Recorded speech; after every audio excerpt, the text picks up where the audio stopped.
Hey guys, it's Thomas, and in this video, I'm going to show you how to take care of your 20-gallon saltwater aquarium, what you need to do to make sure your fish are happy and healthy and well fed, as well as what maintenance is required and how to do that maintenance on this aquarium so that it stays healthy long term. Now let's talk about what you're going to have to do on a daily basis with your aquarium. It's really not a lot, and most of it's quite fun. There's really only two things. Number one, every day you're going to want to look at the temperature of the aquarium. This is why a thermometer is a good idea.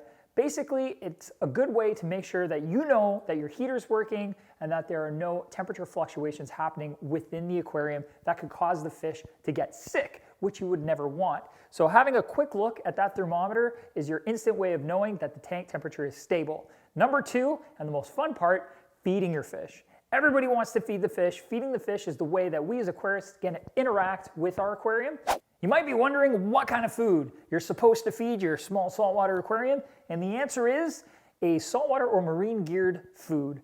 A lot of the foods that are out there are going to be basically designed as a staple food or a staple diet that will feed a wide variety of fish for that saltwater or marine aquarium. So you don't have to pick it apart too much. However, if you do have species in the tank that have a very specific diet, you'll want to make sure you tailor to that diet and get them the food that's going to best suit them. But for clownfish and other damsels, gobies, and fish like those, you can use just about any omnivore or carnivore diet. And most foods out there that are staple-based are going to be very heavy in protein. So let me show you a couple examples of what you might want to use. For instance, for a pelleted variety of food, you could use something like this Hikari Marine S. It's a great staple food for fish that are willing to accept pellets, but not all fish like a hard pellet.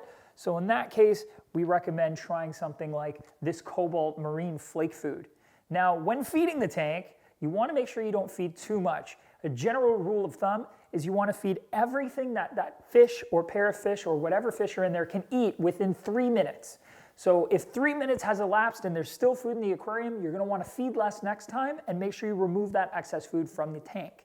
The only time you don't really need to remove all of that excess food is if you have a cleanup crew that consists of something like hermit crabs, maybe some serpent starfish, snails even, like Nazarius snails. They'll help keep the excess food off the bottom of the tank, but if you don't have invertebrates like that, make sure you get it out. So let's talk about what we're going to have to do weekly with our aquarium. Number one, we're going to want to do a test on the aquarium every week to make sure that the water is still stable and healthy and we don't have a rise in nitrates, nitrites, or any fluctuation in pH. Next, we're going to want to top up the aquarium because chances are you're going to have a little bit of evaporation where the water levels dropped in the aquarium because it's gassed out through the top of the tank. Even though we have a hood on here, it's going to happen. But the trick is, with saltwater aquariums, you never top up the aquarium using salt water. And the reason is, when the water evaporates from the tank, the salt stays in the aquarium. Just the water itself evaporates. That means that as the water is evaporating, the amount of salt or concentration of salt in the aquarium goes up, which we don't want. We want it to stay nice and stable. So if you notice any evaporation, get some of that fresh water from your tap, add some water conditioner to it and stir it up, and then add it to the aquarium to bring the water right back up to where it was before it evaporated. That'll make sure that the salinity stays stable and that your fish stay happy.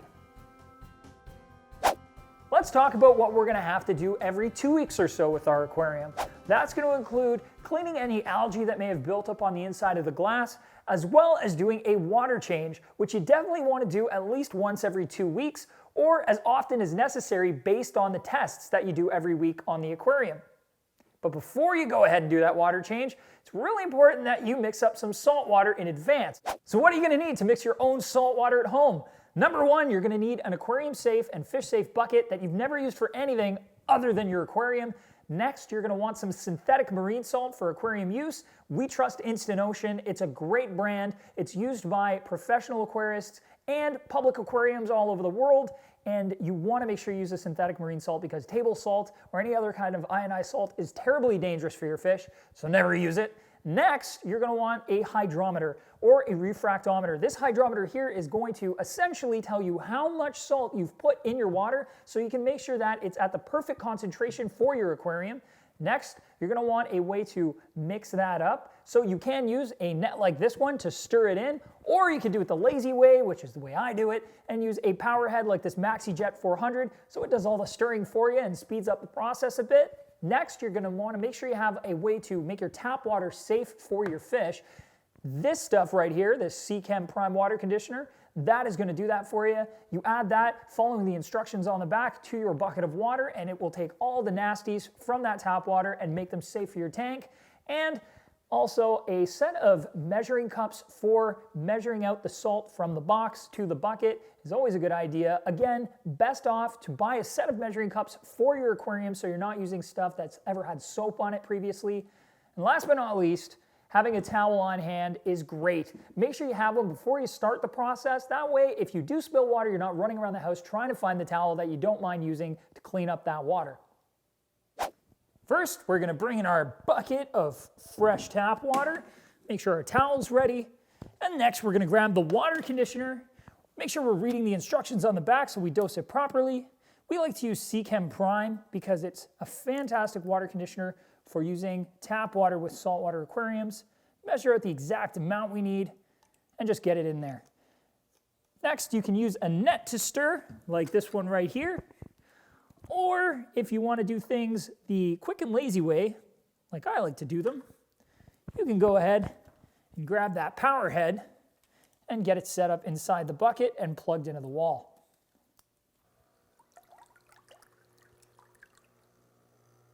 Now it's time to start adding the salt to our bucket of now safe tap water. We're going to use this half cup measure. Instant Ocean says half a cup of their salt will mix 1 gallon of water to roughly 1.022 specific gravity, which is where we're going to want it for our fish. And since we have a full 5-gallon bucket of water, we'll add 5 half cups of Instant Ocean salt.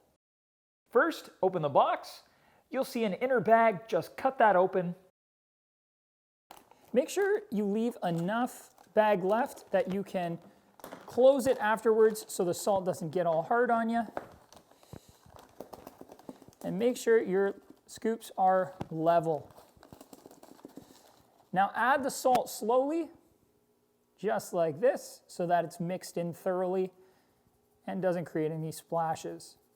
Make sure you fold the bag over so the salt does not get exposed to air and dry out or harden up. And now we'll let the salt mix in the water for 10 to 20 minutes. When it's done, we can test the salinity with our hydrometer. It's really important to rinse out the hydrometer thoroughly before you use it. That way, any salt that's built up from the last time you used it that might be in there to throw off the reading is removed. Now that our hydrometer has been rinsed and is ready to use, we're going to grab it just at the top here, hold it completely vertical, and dip it into the water until the port on the side is completely submersed, just leaving the top exposed as it fills up with water. Once full, we're going to slowly lift it up, making sure it's vertical. And if there are any bubbles anywhere along the needle that are stuck to it, that could give you a false reading and tell you it's a lot higher than it is. So make sure you give it a few good taps just on the side of the bucket to shake off any of those bubbles. Next, we're going to take it to a level surface and check that reading. Looking at our hydrometer head on, you can see that we're right in the sweet spot. On this hydrometer, the red zone is exactly where you need your salinity to be for your aquarium inhabitants to be happy. It's really important that you are consistent. So if you've measured out to 1.024 like we have in this instance, make sure that every time you mix your salt water, you're at exactly 1.024. That way your inhabitants are getting a consistent environment where they can flourish.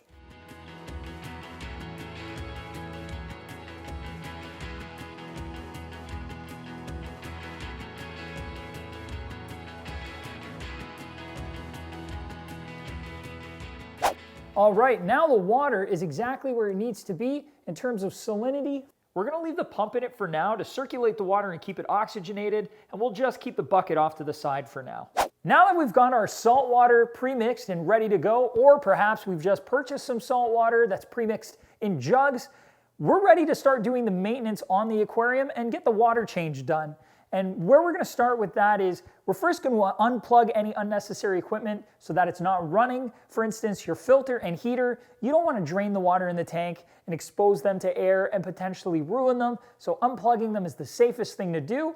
Then we're going to give the inside of the tank a little bit of a scrub just to make sure there's no algae on the glass, on the sides, even the back if you can reach it. And then we're going to go ahead and do a gravel cleaning while we siphon out the water and just make sure that there's no detritus or debris or excess food on the bottom of the aquarium. Once that's done, we're going to fill the tank back up nice and slow, and then our fish are happily enjoying their water change. So let's just kick this off by opening up the tank. Now we're going to unplug that equipment. Now with the equipment unplugged, we're going to go ahead and grab our sponge. And we're going to start wiping down the inside of the glass. So now that I have my bucket, I'm actually going to place it on the floor right next to my bucket of salt water that we've been mixing up. That way, while I'm siphoning, I make sure that I don't take out more water from the tank than I actually have available to fill the tank back up. If you need to, you can always mix up some more salt water after and do another small water change if you find that the parameters afterwards are still not quite where they should be. Now we've got our gravel siphon. We're just going to go ahead and put the bell end of the siphon into the aquarium. Then we're going to take the siphon starter bulb, hold it down into the bucket, give it a few pumps. The water is now flowing down into the bucket. To make sure that you have enough water to do the entire aquarium, it's always good to kink the tubing before you put it down into the substrate so you have a little bit of control over how much water is coming out of the tank. This way you save water and don't waste any while you're trying to clean the entire bottom of the aquarium. You'll notice that in the aquarium, as the gravel is tossed about, you've got a cloud of debris coming up. Once the water starts to run clear, kink the tubing again and then move on to the next spot. We're going to go ahead and repeat this step over the course of the bottom of the entire aquarium, doing our best to get all of the debris out of the tank that we can see, along with the debris that's hidden under the gravel. Now, if you find that you haven't taken out enough water yet, but you're done with the gravel bed, just go ahead and let the siphon pull out the rest of the water so that you've got all of the water you need removed from the aquarium before you're done your water change.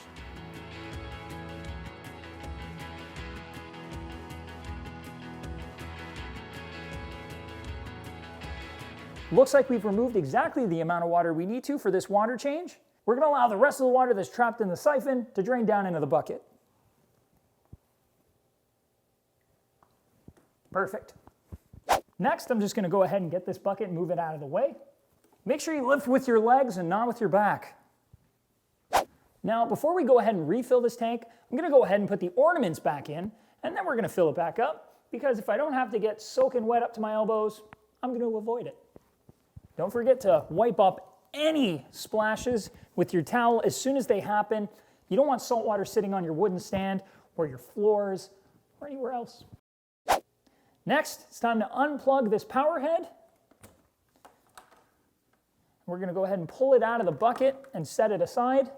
Then we're going to add the water to the tank nice and slow. If you find that the temperature of the water hasn't maintained the same temperature as the aquarium, and you can tell even by hand, you should put a heater in it, allow it to come up to temperature, and then add it to the aquarium. That way you don't put your fish into any kind of shock from temperature.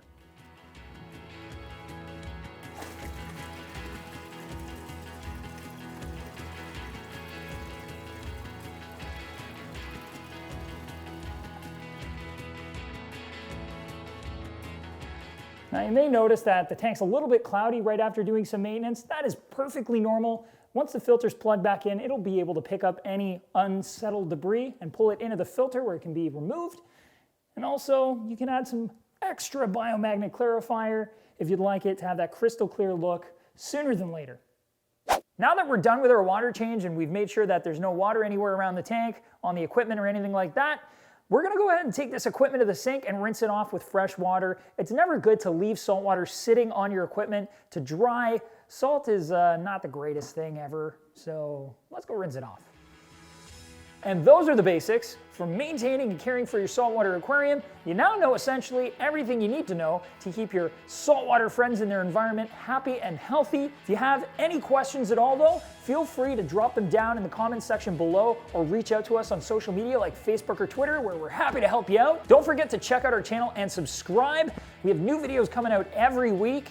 And as always, you gotta keep on tanking, especially now that you know how to do it with saltwater. Come on. Saltwater. Now you know everything you need to know to keep your aquatic friends happy and healthy in their saltwater environment. And those are the basics of caring for and taking care of your caring for.